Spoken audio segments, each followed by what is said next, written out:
Assalamualaikum warahmatullahi wabarakatuh.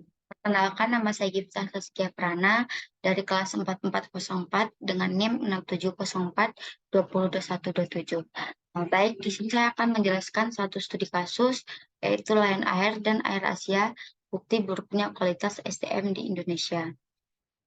Yang pertama adalah Lion Air dan Air Asia, yaitu PT Lion Group adalah perusahaan induk maskapai penerbangan milik swasta yang berbasis di Indonesia.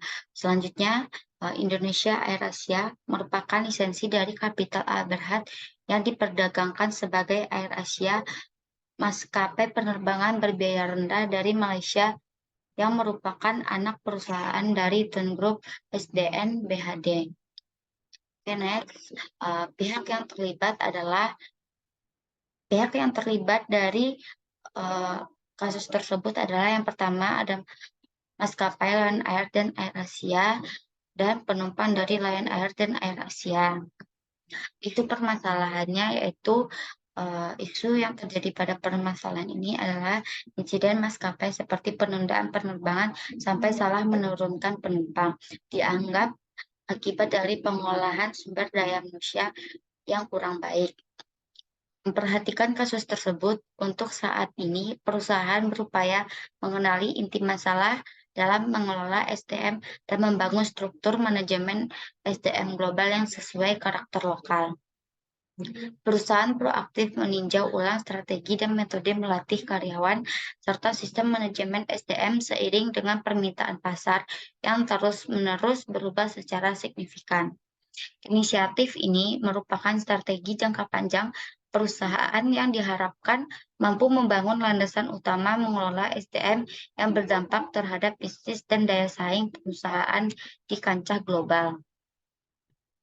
Solusinya yaitu yang pertama, melakukan pengembangan atau development sebagai penyiapan individu untuk memikul tanggung jawab yang berbeda atau yang lebih tinggi di dalam organisasi. Pengembangan karyawan diadakan untuk meningkatkan atau memaksimalkan kemampuan intelektual atau emosional guna melaksanakan pekerjaan dengan baik dari sebelumnya. Pengembangan karyawan berfokus pada kebutuhan karyawan secara jangka panjang dalam sebuah organisasi. Hasil dari pengembangan bersifat langsung dan dapat diukur dari periode jangka panjang. Tujuan pengembangan ini adalah membantu para karyawan dalam menghadapi setiap perubahan dalam lingkungan kerja atau pekerjaan seperti perkembangan teknologi, desain pekerjaan, pelanggan baru, atau pasar produk baru.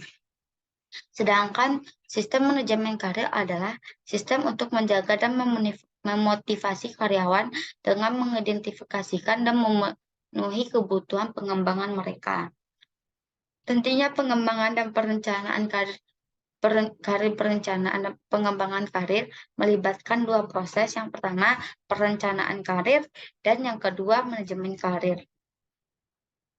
Melakukan pengembangan dan perencanaan karir seharusnya dilihat sebagai proses yang menyatukan kepentingan dan keterampilan karyawan dengan kebutuhan organisasi.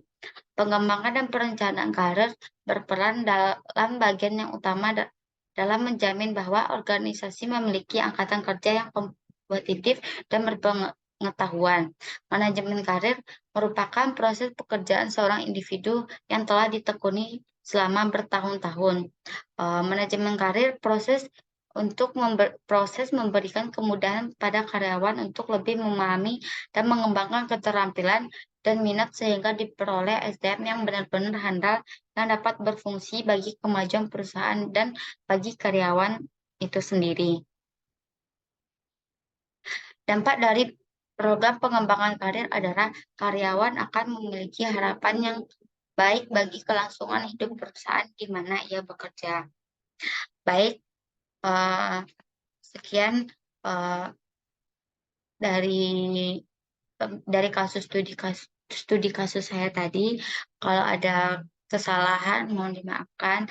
Assalamualaikum warahmatullahi wabarakatuh.